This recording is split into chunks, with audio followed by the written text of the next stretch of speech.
Bien, yo creo que me escuchan muy bien, ¿verdad? No hay necesidad de usar micrófono, así que creo que lo importante es que me escuchen y al final de cuentas el tema es, quisiera señalar un par de detalles importantes. Primero, no pretendo hacer un desarrollo específico de cada uno de los métodos. No pretendo desarrollar la guía de precios de transferencia y guía de impuestos de la administración tributaria desarrollada por la OCDE.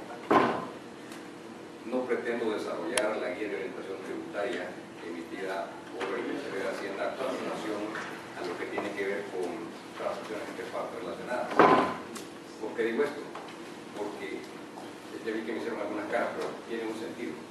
Primero porque la guía de la OCDE, que es esta guía, es un documento de ese tamaño, entonces difícilmente yo lo podría poner, esta es la guía de la OCDE, que es lo que tiene que ver con las directrices de la OCDE con relación a los precios de transferencias y empresas multinacionales. Entonces definitivamente no puedo en mi lapso de hora y media o 2 horas no puedo desarrollar una guía de ese tamaño. Este es, llamémosle, la base conceptual que establece la guía de precios de transferencia. Por otro lado, obviamente tampoco pretendo desarrollar, como decía, lo que es la guía de orientación tributaria que ha emitido la Administración Tributaria, porque igual es un documento muy amplio que tiene más o menos 60 páginas y un montón de ejemplos que difícilmente podríamos desarrollar. Finalmente, como decía, no pretendo desarrollar cada uno de los métodos, porque cada uno de los métodos requiere una cantidad importante de herramientas y técnicas para poder llevarlo a cabo. Pero sí considero importante que tengamos un acercamiento al concepto de los precios de transferencia, y ese es el objetivo de esta reunión. O sea, por tanto, reitero, difícilmente en una sesión de esta naturaleza nosotros podríamos tener, llamémosle, capacidad de desarrollar un documento de esta naturaleza, pero sí es importante entonces entender más o menos o una aproximación bastante cercana sobre cuáles son, en principio, como establece ahí, las bases legales conceptuales, si le queremos llamar así, que establece nuestro Código Tributario Salvadoreño. El seminario o la reunión de este día tiene que ver con los precios de transferencia y su aplicación de acuerdo con el Código Tributario Salvadoreño. ¿Por qué? Porque evidentemente todos y cada uno de los países que puedan estar aplicando la normativa de precios de transferencia van a tener sus propias regulaciones, y dichas regulaciones evidentemente van a estar fundamentadas en el principio de legalidad. Habrá que entonces analizar a partir de esto si ese principio de legalidad en El Salvador, para el caso del Código Tributario salvadoreño, asume la totalidad de las obligaciones que supuestamente el Código Tributario pretende que se lleve a cabo para implantar el tema de precios de transferencia. Entonces, en ese sentido, cada uno de los países tendrá que hacer su propia, llamémosle, su propio llamado, su propia legislación, su propia normativa que permita saber hasta cuáles son los alcances y los límites que tiene el tema de precios de transferencia.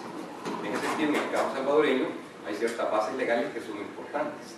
Quizás el tema, como aparece allí, de alguna manera esas bases legales esencialmente nosotros las tenemos en el Código Tributario salvadoreño. Si ustedes se recuerdan como ciertos elementos y antecedentes, el Código Tributario nace en el 2001 como, llamémosle, como un documento que pretendía resumir incluso en el cuerpo legal toda la normativa formal, y luego incorpora una buena parte de la normativa sustantiva que ya tenía la ley de impuestos sobre la renta y la ley de impuestos de transferencia y de administración de servicios, como IVA, y comienza a reunir entonces en ese solo cuerpo legal, en ese documento que nosotros conocemos como Código Tributario, el contenido, llamémosle, de lo que son las obligaciones formales.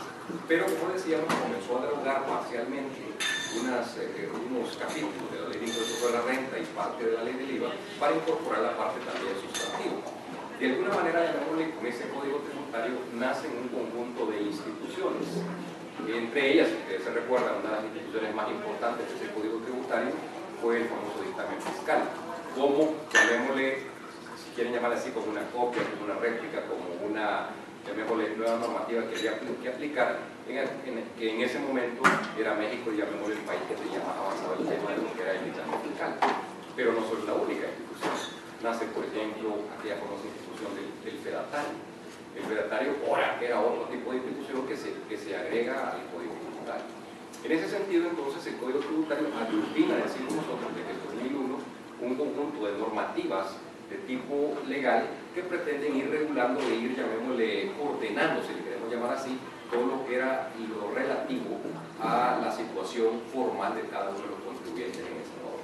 Evidentemente, 10 años antes había entrado en vigencia lo que era la ley del IVA, y eso de alguna manera hizo que muchos contribuyentes, muchas empresas, llamémosle contribuyentes, todas y cada una de ellas, se ordenaran en términos de sus registros, en términos de los tipos de documentos que se iban a emitir, etcétera, etcétera. De alguna manera ya había una normativa importante que permitía, llamémosle, aglutinar ordenamientos, inclusive de tipo contable y de tipo documental. Pero el Código Tributario en sus orígenes, es decir, en sus orígenes en el año 2001, prácticamente, si ustedes se recuerdan, únicamente existía un llamado general, si le podemos llamar así. Dentro de las funciones que tenía la administración tributaria era, por ejemplo, determinar en general, ¿verdad?, o valorar las transacciones económicas que los contribuyentes podían llevar a cabo. Es decir, en términos generales, dentro de las facultades de la administración tributaria, y eso no es nuevo, siempre la administración tributaria tenía la capacidad de determinar, en muchas circunstancias, de determinar lo que era, llamémosle, si las transacciones económicas que llevaban a cabo los contribuyentes estaban adecuadamente valorizadas o registradas, etc. De alguna manera la administración tributaria siempre tenía esa facultad. Muchas veces se veía más esa facultad en asuntos de aduana. Por ejemplo, cuando las empresas venían e importaban productos, en algunas circunstancias, y especialmente en los famosos vehículos, el famoso libro negro, que es lo que permitía que la administración aduanera pudiera en algunas circunstancias decir, bueno, este vehículo no vale lo que es el valor por el que está declarado, sino que es, según de acuerdo con nuestro catálogo, este vehículo vale tanto. Entonces, si ustedes observan, de manera incipiente existía dentro de las facultades de la administración tributaria esa capacidad de poder revalorizar o valorar adecuadamente las mercancías, los bienes o los servicios. Principalmente estaba en el ámbito de las mercancías. Entonces, como nosotros podemos observar, la administración tributaria siempre ha tenido esa facultad. Sin embargo, el tema de precios de transferencia es un tema que está fundamentado en la Organización para la Cooperación del Desarrollo Económico. Este es un organismo, llamémosle internacional, que lo forman fundamentalmente los 20 principales países más grandes del mundo. Entonces, estos son los que vienen a formar parte de la OCDE, porque de alguna manera, como dice esta guía para, llamémoslo, de precios de transferencia para empresas multinacionales y las administraciones tributarias, es decir, son un conjunto de lineamientos para que las empresas multinacionales pudieran llevar a cabo transacciones al libre mercado. Pero evidentemente los países, llamémosle emergentes como los nuestros, no necesariamente tienen por qué acoger, llamémosle, una normativa de esta naturaleza. Primero porque no forman parte de la OCDE, y estamos hablando que la OCDE lo forman esencialmente los que son países, llamémosle, lo que nosotros conocemos como países desarrollados. Ahí estamos hablando de todos los países del primer mundo, ¿verdad?, Estados Unidos, y dentro de la OCDE forman parte dos países latinoamericanos, en este caso México y Chile, son los únicos dos países que forman parte de la OCDE. Entonces, hace poco ustedes se dieron cuenta que aparecía dentro de las noticias en El Salvador que Costa Rica estaba pidiendo incorporarse a la OCDE. O sea, evidentemente eso significaría suscribir un convenio, ¿verdad?, por medio del cual el país se adhiere a toda la normativa que la OCDE emite. Quiero aclarar que la OCDE no solo emite normativa de naturaleza tributaria, no es, o sea, ellos tienen muchos ámbitos sobre los cuales ellos participan. Entre ellos, por ejemplo, el tema de lo que son las operaciones, las compañías que tienen bancos parasociales y un montón de cosas más. Entonces, la normativa de la OCDE es muy amplia, pero en materia tributaria hay toda una unidad que permite desarrollar ciertas normas que permitan equilibrar, llamémosle, el tema tributario y sugerir a las administraciones tributarias que pudieran de alguna manera tomar ciertas medidas que permitan, llamémosle, equilibrar el tema del gasto público y el tema del ingreso, y lograr que cada uno de estos países de alguna manera utilicen ciertas políticas fiscales, que le podemos llamar así, de reconocimiento mundial. Entonces, de alguna manera el Código Tributario, vamos a regresar a este tema, el Código Tributario del 2001, si podemos decir, dentro de las facultades que la Administración Tributaria tenía en materia estrictamente de fiscalización, sí, evidentemente tenía la capacidad como para poder determinar en algunas circunstancias si los precios no le parecían adecuadamente llamémosle, declarados por parte del contribuyente. Normalmente, como insistía, casi siempre estos casos se han estado viendo en materia de lo que es, llamémosle, en materia de manejo, tema de evaluación. Sin embargo, no es hasta la primera reforma de octubre del 2004, que es allí prácticamente donde se comienza, si podemos decir así, a hablar un poco sobre ciertos, llamémosle, conceptos incipientes en materia de precios de transferencia. Quiero aclarar que esta guía o estos lineamientos sobre precios de transferencia es un concepto que nace ya por 1975. Es decir, a nivel de los países, a nivel, llamémosle, de los países desarrollados, el tema de precios de transferencia no es un tema nuevo. Estamos hablando que nace, las primeras directrices nacieron en 1975.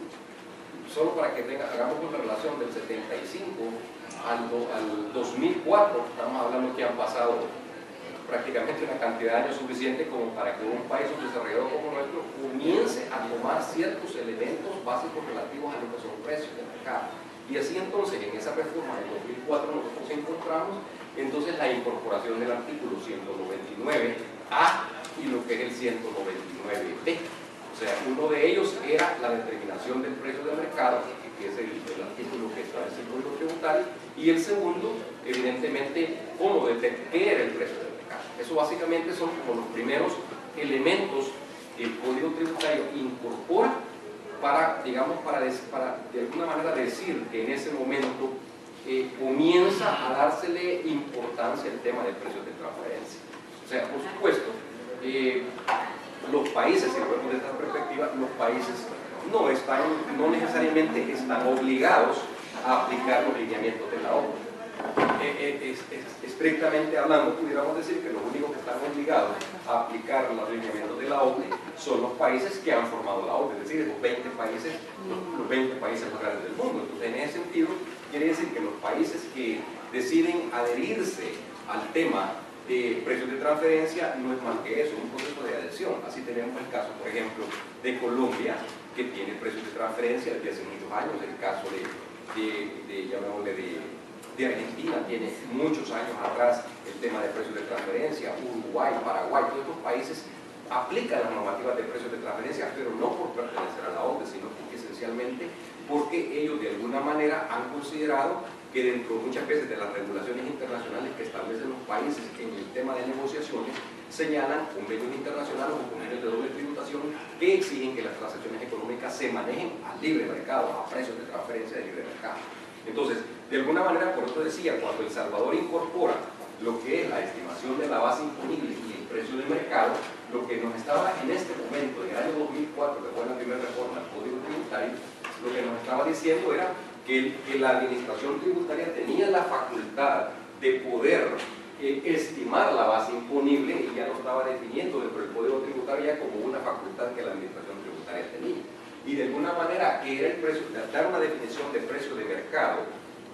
Obviamente ustedes entenderán que el precio de mercado no es una ciencia exacta, todos lo sabemos.